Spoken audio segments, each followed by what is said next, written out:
Good day, Thomas Jefferson Hour podcast listeners, and thank you so much for listening. This week, we talk about a couple shows back, 1402 monuments, and we respond to some of the responses we got from that show. We got some great correspondence, very helpful, very thoughtful, challenging, sometimes critical, perfect.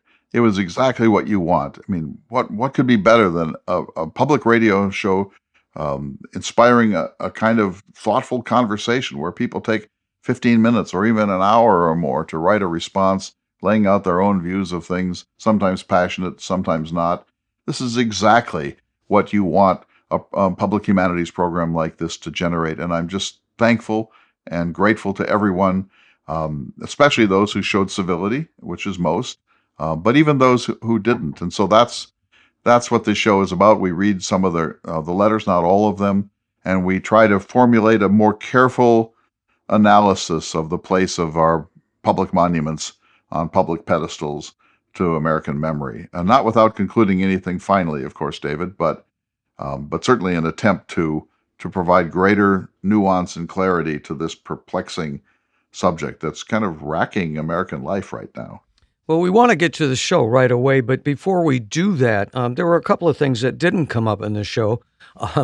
One that you had mentioned and then we didn't get to, and one, just a quick email. This comes from Fred Carpenter, and I know he listens to podcasts because he says so.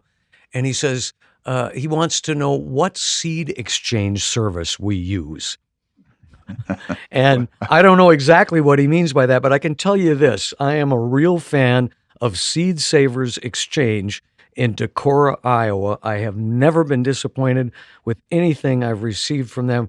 They're a nonprofit, great organization. Anything you want to add on that? Yes, I have only one thing to say. Her name is Pat Brodowski of Monticello, and she's my seed exchange artist. She's a fabulous woman and a great friend and the head gardener at Monticello, and she knows everything about everything. And at any given moment, she's either up to her elbows in dye. She's creating indigo dyes. Or She she's does weaving everything, something. yeah. She's an amazing human being, and she's been my seed exchange agent. So yes to that. A couple of quick little things. First of all, the Homer online course, 5 sessions, becoming available now at the Jefferson Hour website. Sign up. It's going to be really fun. I'm really, really, really excited about this. The Steinbeck tour in March in Monterey and Bakersfield, out in the Central Valley of California, our third Steinbeck tour, and then the 3 winter encampments. We're doing 3 now, and 2 of them are on J. Robert Oppenheimer. One of them is on Thoreau and Whitman. So go to jeffersonhour.com. You'll find all of that, or write me.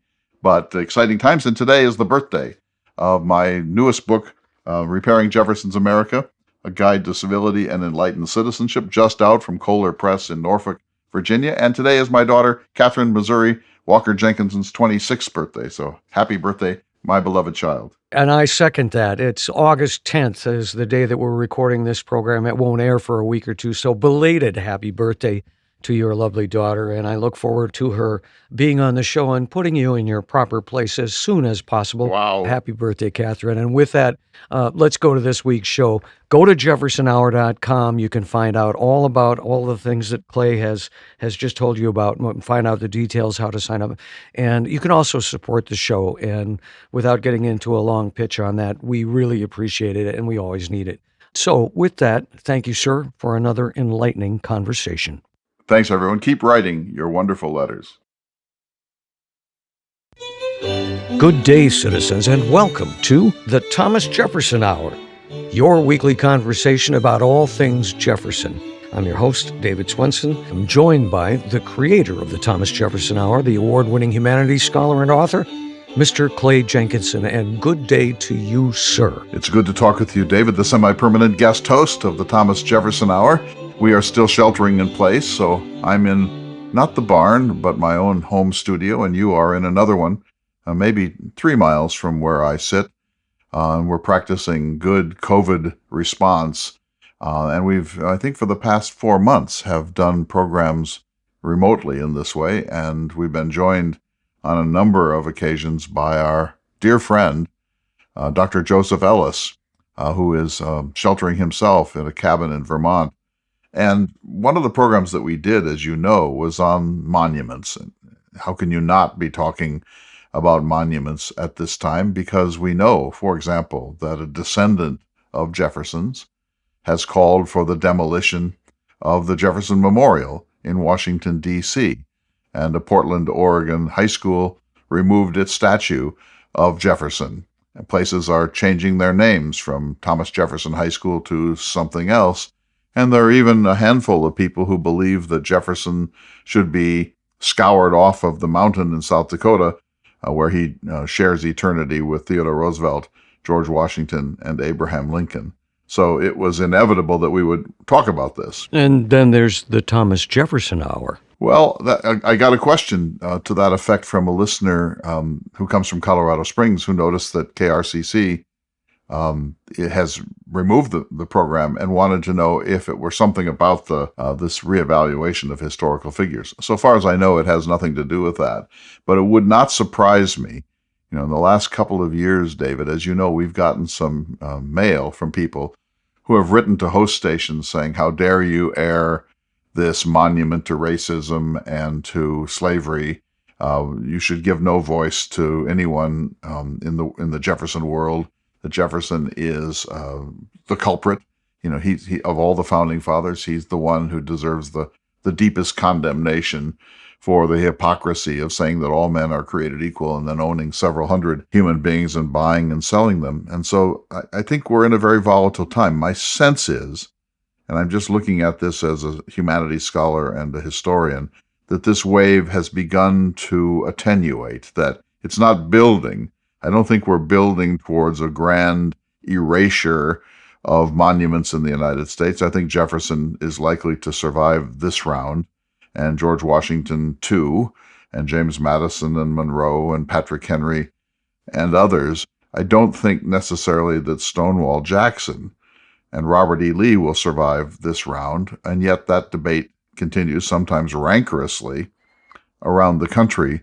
So I don't know what your sense is, but I think that the movement that was so potent, say on June 1st, to go in and pluck down everything that was offensive to the modern sensibility, or that was seen as racially insensitive or imperialistic or exploitative, I think that wave has begun to diminish a little, and it will, I think, lead us to a more thoughtful, more open-ended, more sober discussion of these monuments. But what's your sense? Well, I can't really comment on whether the wave is crested or not. I do know that there is a lot of righteous passion about the injustices that people have suffered. And having learned as much about Jefferson as I have from you, sir, I have no doubt that he would be completely in favor of the civil disobedience that's occurring. We do get inquiries from people about, why don't you talk about slavery? And we do talk about Jefferson and slavery a lot. It may not be in the discussion every week, but it's always there. I remember very early on in my career as the semi-permanent guest host, I pressed Jefferson very hard on slavery. I'm sure you recall this episode because Mr. Jefferson got so upset, he walked off. Well, it wasn't the subject itself. Jefferson was a very private man, and there were certain subjects that you cannot really talk about with Jefferson. And I've read every biography of Jefferson that I can get my hands on, and some of them many, many times, and read his letters. And I think I know Jefferson about as well as I know anything. And the price of knowing him, if you were his child, if you were his friend, if you were a correspondent, if you were a fellow political figure, the price of knowing Jefferson was not to press too hard in certain areas. And one of those taboo areas was slavery. So you could say, something must be done about slavery, Mr. Jefferson. And he would write back a beautiful letter saying, of course, and that this is an abomination, and that nothing is more certainly written in the book of fate than this people must and will be free. And he was great at writing that letter. But if you said, the next step, if you said, how can you, sir, you, Thomas Jefferson, justify the hypocrisy of owning slaves as well as thinking about it as a political theorist when you have written that famous sentence, all men are created equal. That's when Jefferson starts to edge toward the door, David. He just can't do it. He can't take it. He's a very sensitive plant, and he made it clear, not overtly, he never said this, but it soon became clear to everyone who knew him that there are things you can't press him on, or he'll simply slip away. And when he slips away, you may never see him again, because he's a harmony obsessive, and he doesn't want to be skewered. None of us does, of course, but he had this sort of mountain retreat, Monticello, and he could go there and surround himself with harmony, or the attempts at harmony, and he could sort of blot out from his consciousness things that were too disagreeable to him. It's not a great quality in a human being, but it was Jefferson's character. And so, we make a joke about that time when Jefferson walked off the set, but he would not have allowed himself to be asked certain questions. He certainly couldn't exist in today's climate, where you hear people shouting questions at Barack Obama or George W. Bush or Donald Trump, some of them exceedingly rude questions. Jefferson simply could not accept that style of public life. And so this is just something we have to face with Jefferson. People say sometimes, and I get those letters too, you don't talk enough about slavery. My view is that we never stop talking about slavery, that of course you have to talk about slavery with Jefferson. And I would like to explain in a moment this asterisk project that I'm working on, which gets right to the heart of that. But the fact is, if we do 52 programs a year, which we do, almost no week goes by when we do not address the problem of slavery in some sense of the term. It's that, to use the cliche, the elephant in the room. It's this brooding, hypocritical, paradoxical, perplexing presence, this nightmare at the center of Jefferson's life. And believe me, no one was more aware of that than Jefferson, that history was going to be very hard on him, no matter what he said in his very talented and lyrical letters, that history was going to judge him as a man who owned other human beings and bought and sold them for profit. So I think we spend a lot of time talking about it. I'm not sorry, but I sometimes feel that enough is enough on this question. You just have to almost put it down as, now can we go back to talking about wine? Yeah, except that, we're getting new listeners to the Jefferson Hour all the time, and we know that. Of course. And new listeners want to hear about that. And it is, as you say, such a central subject to understanding Jefferson. And but we have done some real specific programs. I remember hearing you quote the Shakespeare line about "This thing of darkness, I acknowledge mine." There was a series of 3 programs that we did with a woman, a professor, who came at us and said, "What about this?" And that comes up again today in today's essay. The Jefferson Watch essays have been sort of on holiday, because we've been trying this new system of across-town recording, and we've had all these Joseph Ellis programs, and I have missed writing the Jefferson Watch essays, and I have one for today, and I want to tell all of our listeners, I so appreciate your encouragement along that line. You have no idea. So I've been at Jefferson for more than 30 years in one form or another. And I have written books. I think my 13th book has just come out. And I've written for newspapers and magazines. And I'm now writing for governing.com, which is a very widely read national journal headquartered in Sacramento. But writing the Jefferson Watch essays has been one of the purest joys of my life, that 52 times a year I've been able to sit down and to formulate a relatively short essay on some topic, often Jeffersonian, but not always, but somehow relevant to the kinds of public conversations we're attempting to have. It's given me a voice. It's improved my writing. It's made me a better essayist. I think it engages many people in our audience.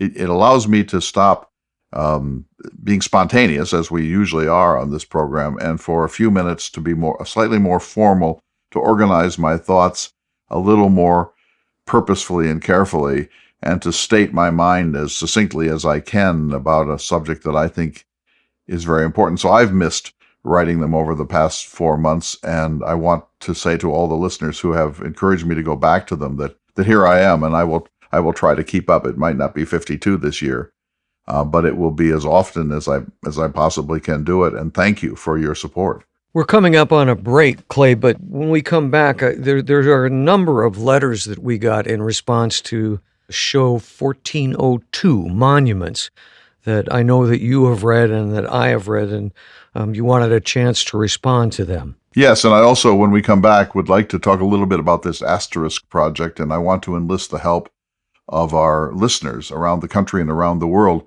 So this is, I think, an important program because we did the program on monuments. We've done several, but this was the central one. It generated a lot of mail, and good mail, and I think this is one of the key questions of our time in the United States, and so I think it's important that we not just put the program out there and then move on. I think that the responses, people have taken some of them hours to write their replies, their suggestions, their critiques of that program. And I think we need to do respect and service to that level of engagement. That's precisely the kind of Jeffersonian national dialogue and conversation that we need. And so I want to pay respect to those people who have taken the time to respond to that program. Very good, sir. We will take just a short break, but we will return. You're listening to the Thomas Jefferson Hour.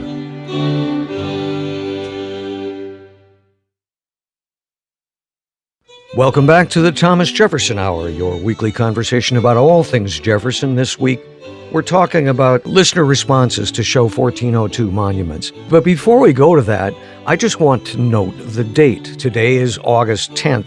This program won't be broadcast for a week or two, but it's an important day, August 10th, and I'm going to give you the opportunity to tell us why, sir. Well, it's important for several reasons. It's the 26th birthday of my only and beloved child, Catherine Missouri Walker Jenkinson, the occasional snark host of the Thomas Jefferson Hour. She's in Kansas at the moment, and she sends her greetings, and she would like to come back as a guest host before she returns on the 13th of September to England and Oxford, where she's a doctoral student in Elizabethan studies. And so it's her 26th birthday, and I greet her on behalf of all of her friends and fans in the world. Excellent. But it's also, it's another birthday, David. Today, my book, Repairing Jefferson's America, A Guide to Civility and Enlightened Citizenship, is officially published.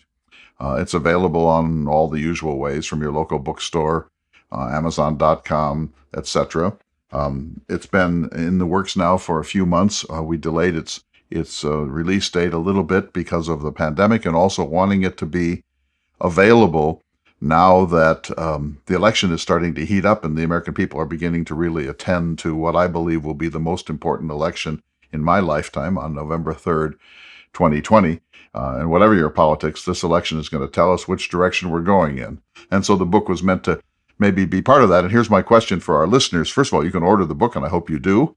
I'm very proud of it. And I added a section in the last few months of 13 letters by Jefferson as a kind of anthology at the end. And here's why, David. I wanted to include ones that I think are particularly pertinent to our 21st century understanding of Jefferson's idea, his vision, his legacy. And so I chose what might be regarded as slightly unusual letters, but all of them for me reveal something fundamental about Thomas Jefferson's outlook. And as I think you know, now 6 states, people in 6 states, Oregon, California, Texas, North Dakota, Michigan, have stepped up, Virginia, of course, have stepped up, and they have worked with us to make sure that every legislator in that state will get a signed copy of this book. My dream is that Jefferson listeners from around the country will want to join this until we get all 50. That's one of my dreams for the book, and if you're interested, just contact the Jefferson Hour. But 6 states, 6 people in 6 states have already done it, and I'm just really thrilled about that, I have to tell you. Very good, sir. So let's get to some of the mail that we've received from our listeners. I read a story in the National Geographic magazine. It was published on June 29th, 2020, and by Philip Morris. There's a quote in there from Kevin K. Gaines. He's the Julian Bond Professor of Civil Rights and Social Justice at the University of Virginia, and he says, As a historian, I am concerned about the past being erased. If we sanitize our history, we run the risk of forgetting how we've progressed and changed over time. Those who come after us must understand that America was conceived in white supremacy and continues to suffer the consequences. Right. Well, I mean, I agree with that, of course. We need to wrestle with our history. We need to acknowledge the parts of our history that are inglorious or now offensive. We need to face something in the mirror of American history and in the mirror of our own private lives. And I'll tell you this, David, it's really hard. It's really hard to look in that mirror and realize that it's not all what you read in your fourth grade civics textbook about Paul Revere and his ride and the Pony Express and the Conestoga wagons crossing the country and the gold rush and the space program. That, of course, America is this extraordinarily remarkable, fabulous, magnificent experiment. And we have really done things that are of such monumental importance in the history of technology, in the history of government, in the history of social experimentation. No one can doubt that. But there is a very significant downside, a dark side, an illiberal underbelly to what has happened. The dispossession of Native Americans, a subject of great interest to you and to me and many of our listeners. The kidnapping of black Africans from Africa and bringing them here to serve as chattel property for white masters and overseers.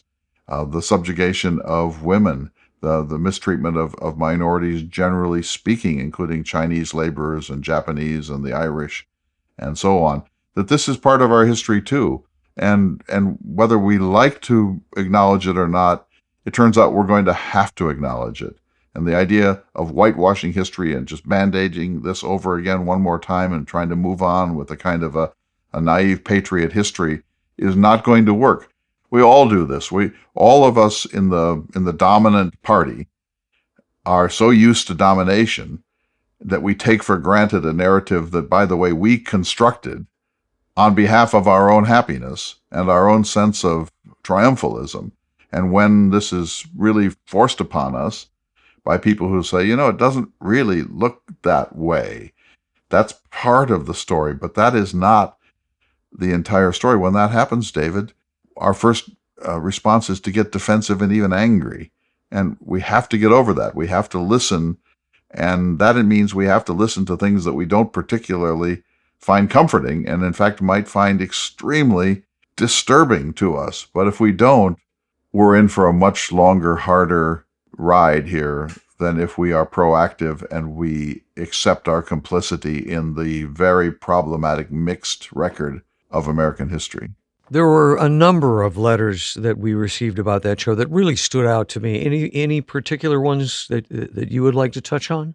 I'd like you to start. I know you have a couple in front of you. I do. I have one from Charles Crawford. He writes, "Perhaps we should raise monuments to the principles and ideals we want to celebrate instead of the complex individuals that are attributed to them, suggesting a working model of planetary motion be more instructive than a monument to one of Newton or Einstein." I think Jefferson would say, yes, put Newton up there, wouldn't he? Well, he might want both. I mean, he'd certainly be intrigued by the idea of a public planetarium or orrery. I take the point here. My daughter wrote a really interesting essay about this a few months ago in which she said all monuments are problematic. They just are, because they freeze a very complex human being into a single moment or a single posture. And they choose this person rather than that person, and they choose famous people rather than the regular people who, say, won World War II for us, and so on. So if you just take someone like Winston Churchill, so from almost any point of view, David, Winston Churchill, along with Stalin and FDR, saved Western civilization between 1939 and 1945. The British people knew that he was a complex character. They knew that there was a whole part of him that had been a failure, and there was Gallipoli, and he was an imperialist, and there were many other issues about Winston Churchill. But in their gratitude, they put up a whole range of statues to Winston Churchill in the country and revere him for all of his faults as one of the most extraordinary men of British history. Uh, they were not unaware that he was not a perfect person. They knew that he was not a saint, and yet they did this. And now say we come along and say, oh, he was a racist. He was an imperialist. He cost the lives of thousands at Gallipoli. He sacrificed lives in one part of the European theater to save lives in another part of the European theater during World War II. Whatever we say, and all of this, by the way, is true. So now we think we have a right to erase Churchill, but we don't embody the gratitude of the British people of 1945 and 1946. We're in danger of forgetting that for all of his faults, he was a person of monumental importance to the very survival of Great Britain. And so I agree that we have to be exceedingly thoughtful about this and careful, and that we can't just go swashbuckling around and say, this person was a womanizer, and that person was a hypocrite, and this person said a racist thing, and that person had a problem with gambling, or whatever it might be. Let's say if we take Charles Crawford's suggestion, instead of many statues to Churchill, who was the leader of the British people, we should have monuments to the spirit and bravery of the British people. I suspect there probably are those. Of course, and in the South, in the United States, there are monuments to the young 19-year-old soldier from Arkansas or Alabama or Mississippi who answered the call of his place, in which case this was the Confederacy, and marched into war, who maybe understood the graver issues and maybe did not, who fought valiantly in his own way for what he took to be his own country and his own cause. I think we need to be really careful in our condemnation. I do like the Ernie Pyle approach of celebrating the grunt. Ernie Pyle was a great American journalist, and he specialized in not talking to the generals during World War II, but talking to the average guy from, Rothsay, Minnesota, or Amarillo, Texas, and learning something about that person's background and how he was getting through the war and who his buddies were and what he was hoping to do when he got back home and whom he missed back there in Dallas or New Orleans. And it's an extraordinary form of journalism, and Pyle was maybe the greatest exemplar of it ever. I like that. I like that because there are so many people who are not policymakers who wind up being drawn into the dynamics of their culture and fight wars on behalf of the rest of us. And sometimes they don't really know what the war is about, as most generals probably don't really know what the war is about. To condemn these people out of hand, to condemn someone that was in the 7th Cavalry, say with George Custer at the Little Bighorn, it seems to me to be a pretty dangerous thing to do.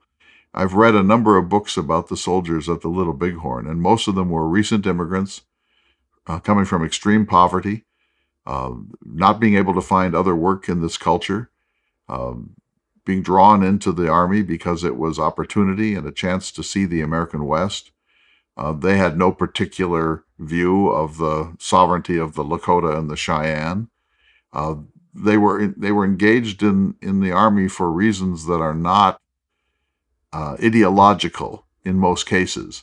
Of course, they had attitudes toward American Indians, but that's not really why they were there. And to condemn all of them out of hand when those policies were being made by the Congress of the United States, by Sheridan and Sherman, by Custer himself, it seems to me is a form of righteousness that really doesn't hold up very well if you start to think about it in any sensitive or generous way. And so I do like the Ernie Pyle approach. I think that if you put Bertrand Russell or Winston Churchill or FDR, or for that matter, Abigail Adams on a pedestal, you are inviting a reaction at some point. And I remember once that when I had an affiliation with a Catholic university in New Hampshire, and I got to go to the monastery and to have dinner with the monks and so on. And at one point, I asked my contact there, "Can I be kind of a associated lay brother?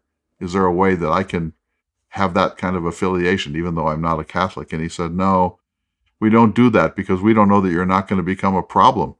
What if you rob a bank? Uh, what if you're accused of a vicious crime? We have to be very careful with whom we associate because we don't know. We're Catholics. We understand human nature. We know that nobody's perfect, and you haven't earned it. You haven't done the discipline to be a brother in this monastery, and so we're really careful about just accepting one monolithic slice of a human being's achievement and saying, oh, this must be a worthy human, because there are so many other aspects of every human being." I have another letter in front of me from Kevin Winterhalt. In part, he writes, I have perhaps never agreed more with someone than I did with Dr. Ellis's point about standing alone in the middle, being hit by crossfire from extremists on both ends of the spectrum, be they hidebound traditionalists or nihilists who want to burn it all down.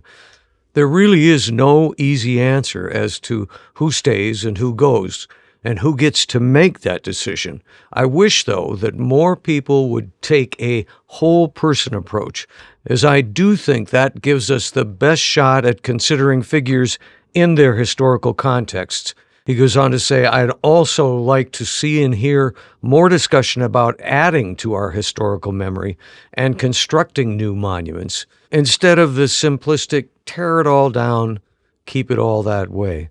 Again, that's a letter from Kevin Winterhalt. Clay, do you have another one that you'd like to read? Yes, I got one from a man named Don Griffiths, and I'll read it in its entirety. He's from Nauvoo, Illinois, which, by the way, has a very important historical connection to the Mormon Church. He says this: art in all forms is the work of people intending to convey a message. It is up to all of us to interpret what we see in their work. Even though many artists have helped us better understand what they've created, some will see results differently. Ironically, today, human culture is in the process of attempting to recreate or destroy past art for a myriad of reasons. In other words, some believe that remaking or eliminating certain art deemed offensive is acceptable. The very idea that society today is attempting to place their definition on art that is acceptable or not is, in my opinion, wrong. If we allow this travesty to continue, we as a people are wrong.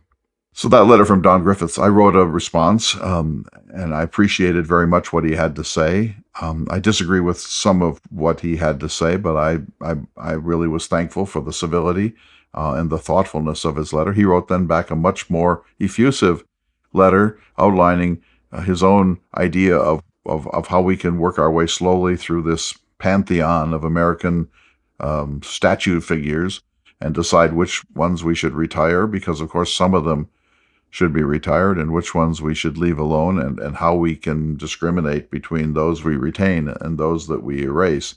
And so this is the whole point, David, of the Jefferson Hour: civility. I also have received a fair number of letters that are very angry, snarky, mean-spirited, dismissive, righteous, and so on. And they begin with, how can you have avoided, or I don't see why you didn't understand, or you seem not to realize. And when that happens, I always think, well, do you think you're going to persuade anyone with that tone?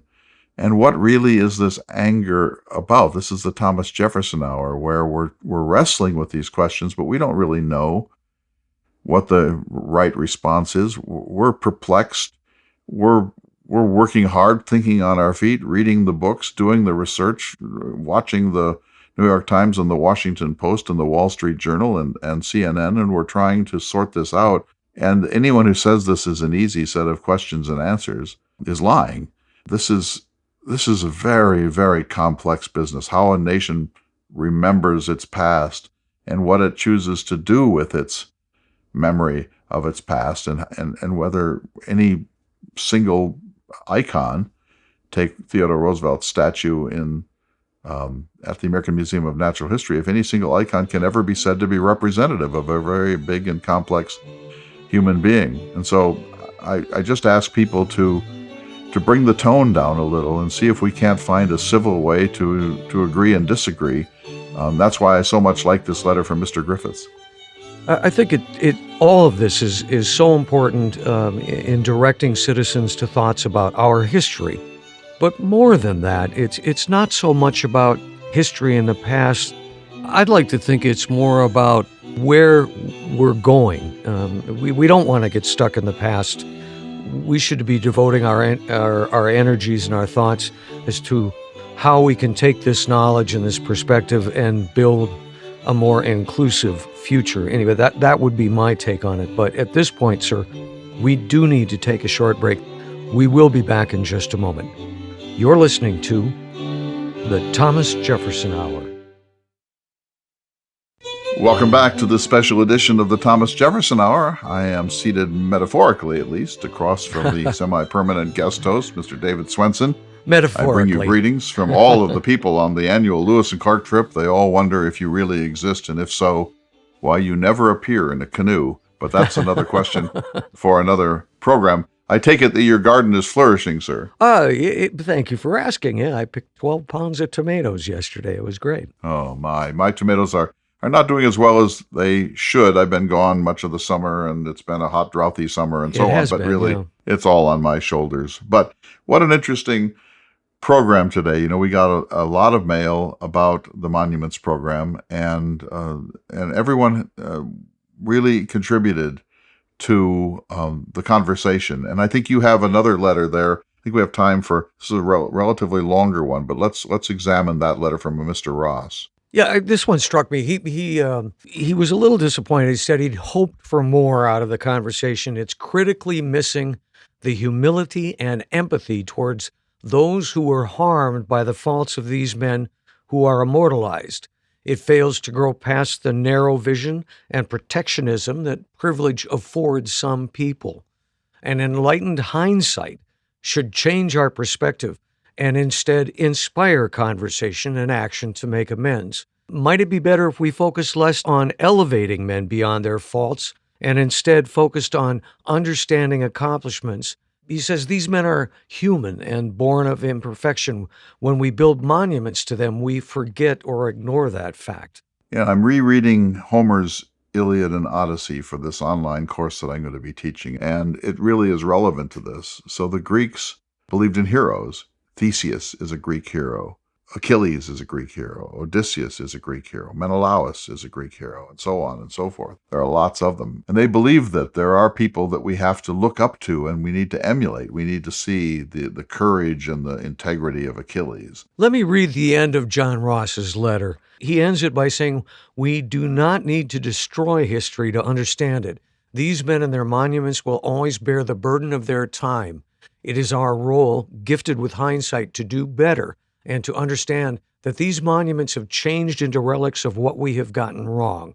With that comes the responsibility to give voice to those who haven't been heard and ensure it's on equal and participating grounds. Bring them to the conversation. Ask them to help us forge a new path." And again, that's John Ross, a listener from Pueblo, Colorado.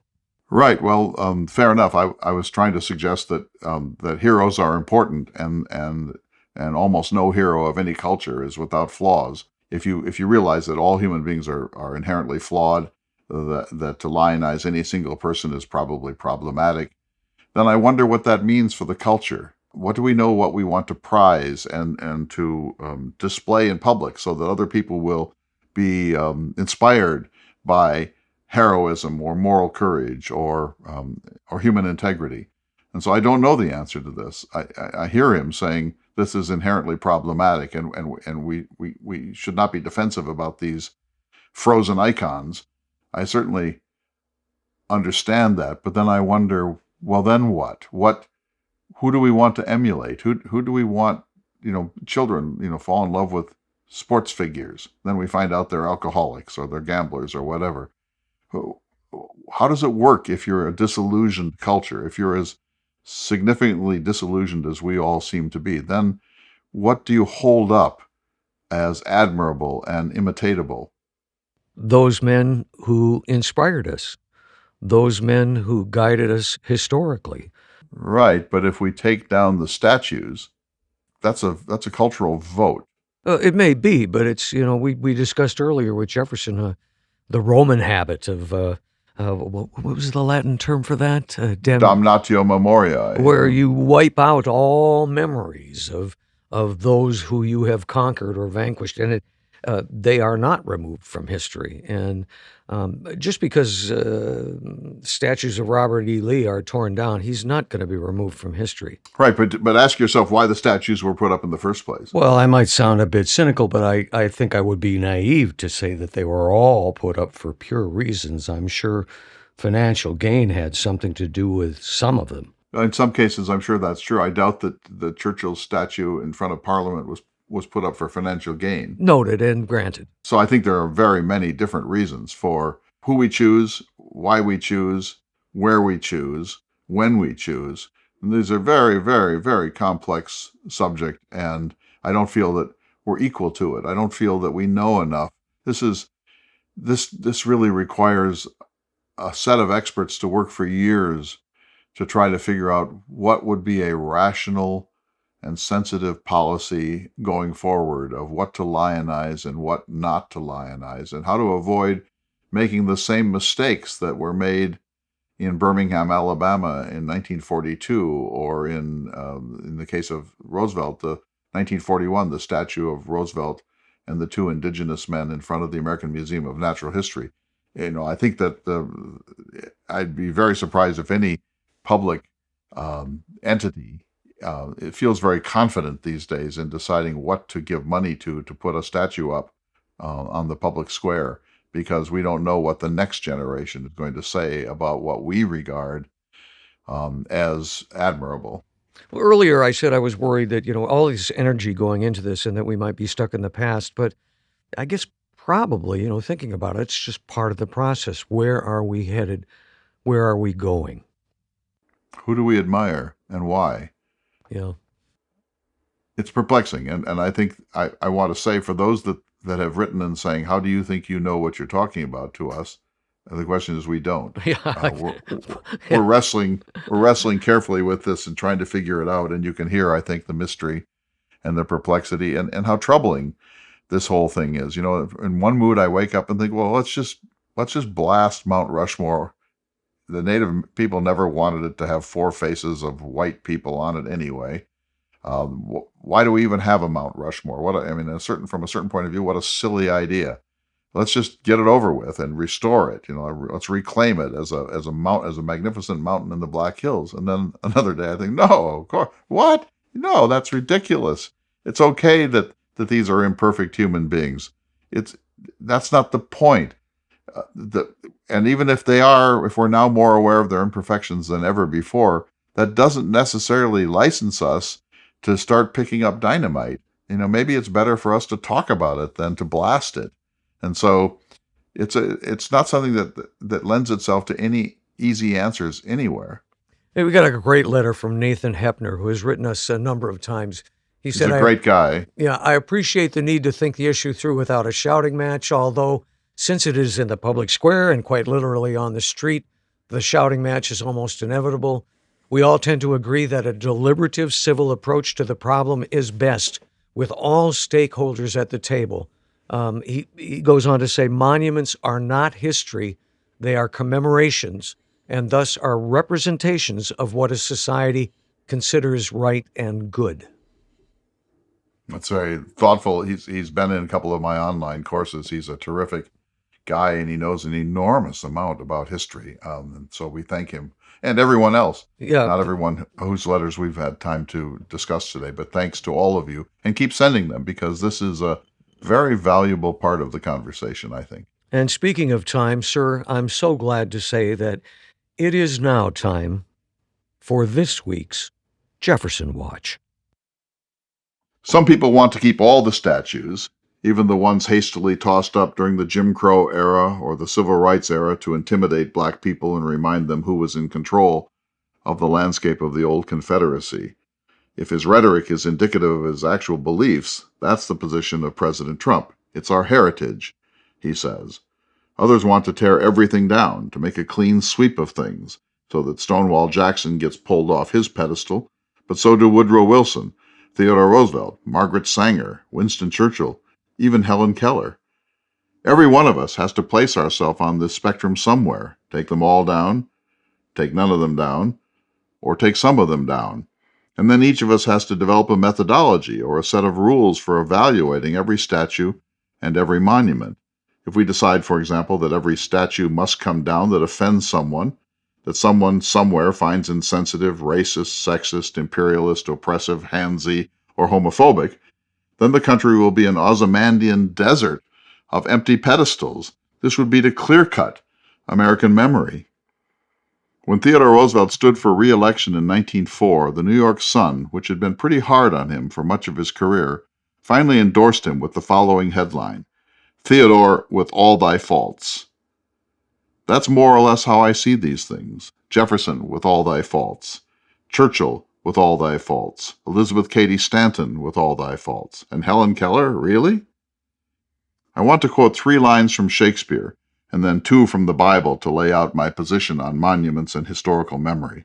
What follows, I hope, is a kind of a humanist manifesto on historical judgment. I hope it helps you. It has certainly helped me. First, from Hamlet, when Polonius says he will treat the visiting theater troupe according to their deserts.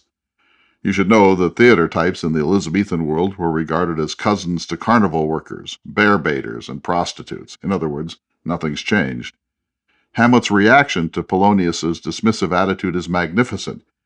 God's bodkins, man, much better. Use every man after his desert, and who should scape whipping? Indeed, who should scape whipping? Lincoln was at times a segregationist and an advocate of repatriating freed blacks in Africa. Martin Luther King was a womanizer. Crazy Horse was an adulterer. Michael Jordan has a gambling addiction. The number of people whose lives are flawless is exceedingly small. Just ask yourself this: what is the story from your life that you would not want plastered on the front page of the New York Times? I shudder even to type that sentence. Use everyone after their desert, and who shall scape whipping? Certainly not our friend Thomas Jefferson. Second, in the little-studied play Henry VIII, during a council session, Cardinal Wolsey warns an archbishop who is espousing heretical church doctrine in the following way: "We are all men, and our own natures frail, and capable of our flesh. Few are angels." We are all frail. How many people who are calling for the removal of a statue, say Woodrow Wilson at Princeton, have ever taken the time to read even a short biography of Wilson? How often when we make coffee shop pronouncements do we really know what we're talking about? People will say that Theodore Roosevelt was a racist without ever bothering to read his words or a single biography of the 26th president, a man who ate people like me for breakfast. Lyndon Johnson's great biographer Robert Caro has spent much of a lifetime investigating every aspect of LBJ's life. He has a right to judge him, though he doesn't. What do I know? What have I done to earn the right to take my scimitar to our public monuments and lop off the head of people I know almost nothing about, except that which has been plucked from the dead person's life and achievement by someone who almost certainly is not attempting to make a fair assessment of that person's place in history? Who will ever erect a statue to me or to you? I love it that Jefferson's greatest modern biographer, Merrill Peterson, after spending 20 years on the great but paradoxical revolutionary, said in his preface that he had to admit that he found Jefferson impenetrable. By the way, Jefferson would have been very pleased to hear that, because that's precisely what he wanted to be: impenetrable. Third, at the end of Shakespeare's last play, The Tempest, the Renaissance prince Prospero is rescued from an island in the Americas somewhere by fellow Europeans. During his exile, Prospero had enslaved a Native American, an indigenous man named Caliban, a Shakespearean inversion of cannibal. Now he sets him free, not out of a sense of justice, but because Prospero is leaving the island and going back to Europe. When his rescuers notice Caliban and ask who he is, Prospero utters one of the greatest single lines in English literature: "This thing of darkness, I acknowledge mine." What this literally means is, he's with me. This indigenous person of color is part of my entourage. He's my slave. But the minute you hear that line, you realize that the literal sense is perhaps the least interesting meaning of his confession, The line jumps off the page as meaning so much more from a Freudian or Jungian perspective, from the perspective of the humanities. Picture Prospero and Caliban side by side, the exquisite Renaissance prince, scholar, and mystician, who is also an imperialist and a slaveholder, standing next to the American Indian, who is a savage and a brute by European standards, but who possesses a dignity and an indigenous holistic mastery of the island and all of its creatures, to the point that he can hear a wilderness music that Europeans are unable to hear. This thing of darkness, I acknowledge mine. Carl Jung said we all have shadows, whether we like to admit it or not, that successful and fully realized people not only acknowledge that they have shadows, but turn to wrestle with them and even embrace those shadows rather than pretend they are perfect and shadowless. Jung's view was that it is the turning toward the shadow and coming to terms with it that produces a fully realized, fully integrated human being, and that turning away in indignation or horror is not only an act of self-blindness, but a very dangerous failure to realize what we are capable of in our less cheerful and sober moments. When you stand before a statue of Custer or Robert E. Lee or Jefferson Davis or Thomas Jefferson, before pulling out your hatchet, you may wish to say, "This thing of darkness, I acknowledge mine." When I stand before the Theodore Roosevelt statue group in front of the American Museum of Natural History in New York, I do cringe at the depiction of Roosevelt as a masterful figure on horseback with two men of color standing beneath and behind him. I have cringed for many years in standing beneath that statue group, the artistry of which I acknowledge as superb. For a variety of reasons, I believe the TR statue should come down, but what I should say standing there is, "This thing of darkness, I acknowledge mine." I know I am complicit in the legacy of slavery, whether I like to admit it or not. I know that I am a racist, not in the snarly way of Alabama governor and presidential candidate George Wallace, but in ways that I am hardly aware of and only very occasionally aware of. When I stand before the statue group of Meriwether Lewis, William Clark, and Sacagawea in Charlottesville, Virginia, I cringe, and have for years, because it depicts her crouching behind her white protectors.